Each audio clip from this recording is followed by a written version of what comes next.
Assalamualaikum warahmatullahi wabarakatuh. Perkenalkan, saya Mardia Sabila dengan NIM 2207111455 dari Prodi S1 Teknik Mesin kelas A. Nah, dalam video kali ini bertujuan untuk memenuhi tugas UAS Pendidikan Kewarganegaraan dengan dosen pengampu Bapak Nurdiansyah MPD. Nah, pada soal yang pertama, jelaskan bagaimana mengaplikasikan nilai-nilai Pancasila sehingga kehidupan bermasyarakat, berbangsa, dan bernegara di segala bidang dapat terwujud dengan baik. Nah,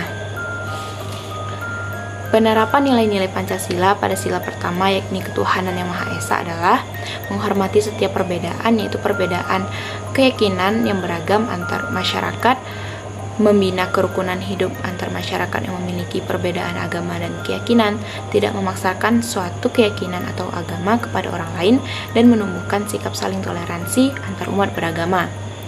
Penerapan nilai-nilai Pancasila pada sila kedua, yakni kemanusiaan yang adil dan beradab, adalah dengan menanamkan dan menerapkan rasa toleransi kepada orang lain, menghargai dan menghormati antar masyarakat, dan selalu bersikap adil terhadap setiap orang tanpa membeda-bedakannya. Nah, penerapan nilai-nilai Pancasila pada sila ketiga, yaitu persatuan Indonesia, adalah dengan menempatkan persatuan, kesatuan, kepentingan, dan keselamatan bangsa dan negara di atas kepentingan golongan atau pribadi. Juga, kita harus saling tolong-menolong dan gotong royong antar masyarakat.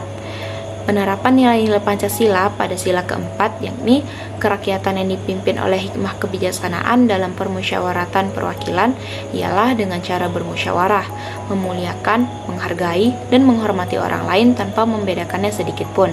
Selalu bersikap jujur saat ada pemilu berlangsung, dan yang terakhir ialah tidak saling menghina antar warga.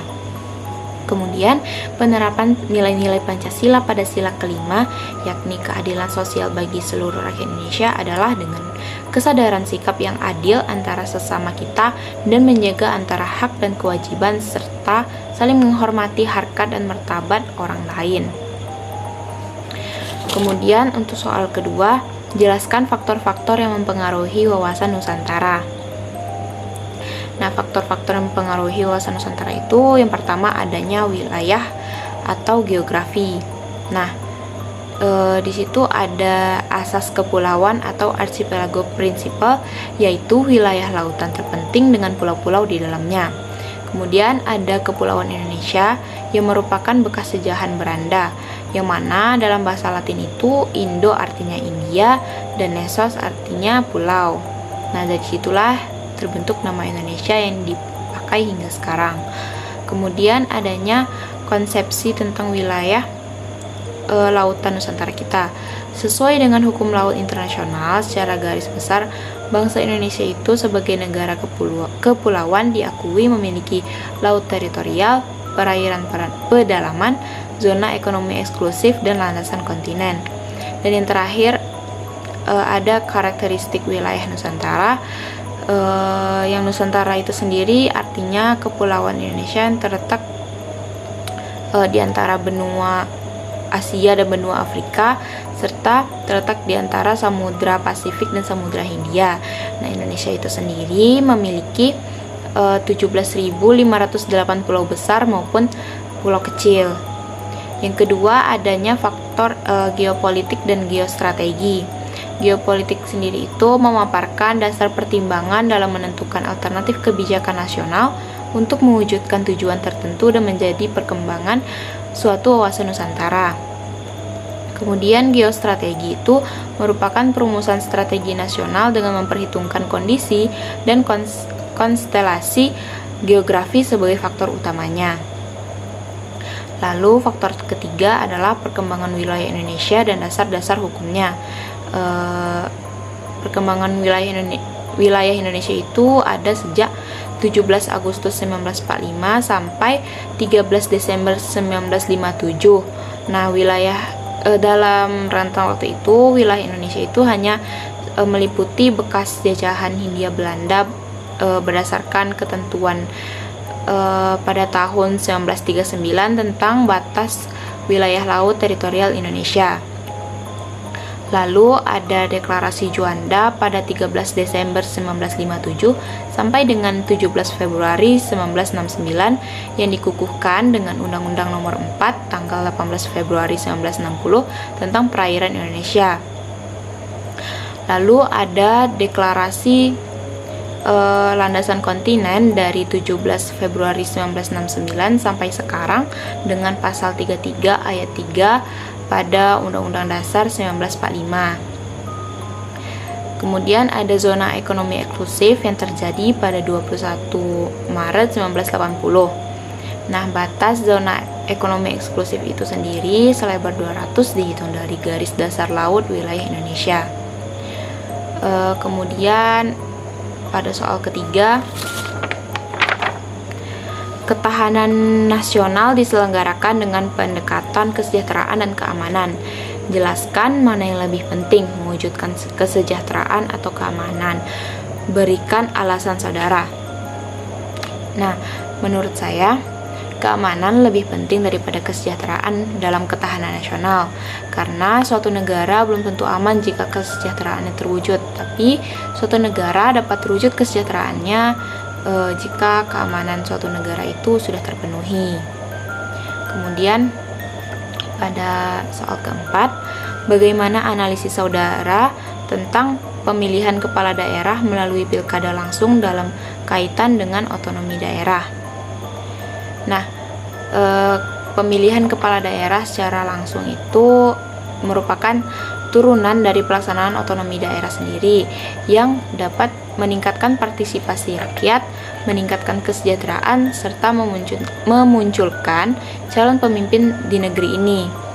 Nah, melalui pilkada langsung, kepala daerah itu diharapkan menerapkan nilai-nilai demokrasi dalam menjalankan pemerintahannya.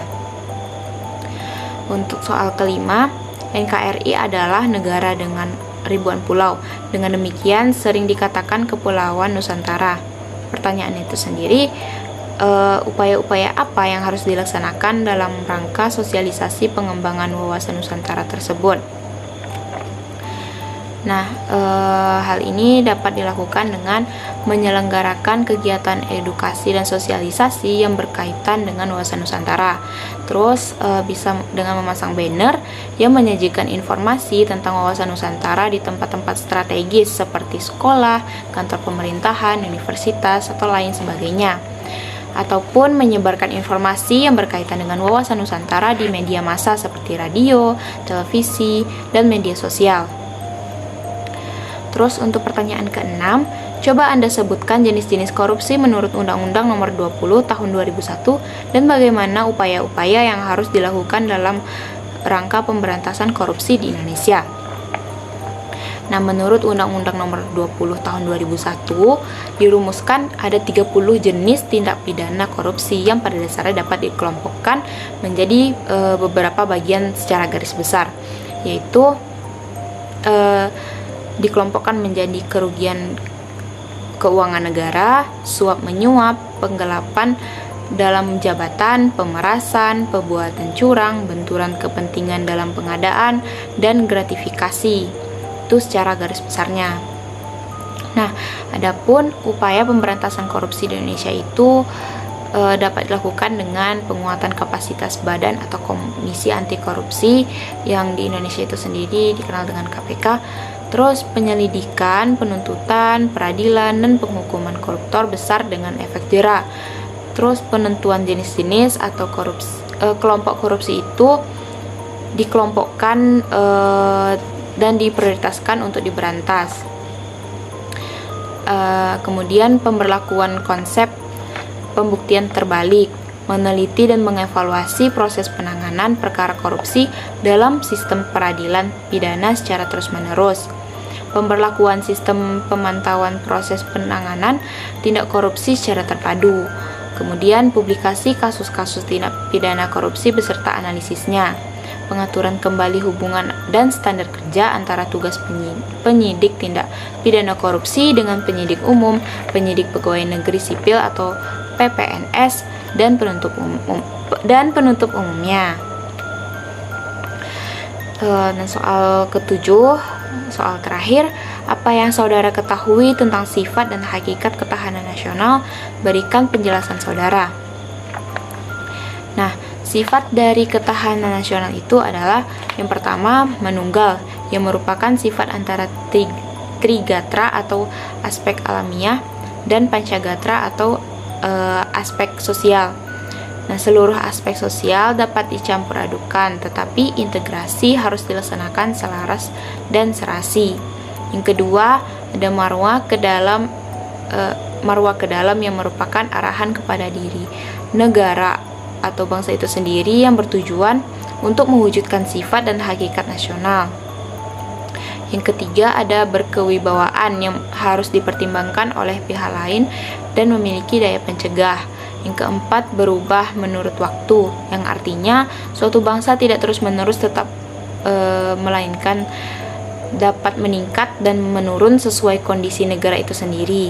Yang kelima, tidak membenarkan adanya adu kekerasan dan kekuatan. Yang keenam, percaya pada kekuatan sendiri, artinya ketahanan nasional itu dapat dikembangkan dengan kekuatan sendiri dan tidak bergantung pada pihak lain. Hakikat ketahanan nasional Indonesia itu adalah keuletan dan ketangguhan bangsa yang mengandung kemampuan mengembangkan kekuatan nasional untuk dapat menjamin kelangsungan hidup bangsa dan negara dalam mencapai tujuan nasional. Nah, itu saja jawaban dari soal-soal UAS pendidikan kewarganegaraan dari saya. Untuk itu saya pamit undur diri. Wassalamualaikum warahmatullahi wabarakatuh.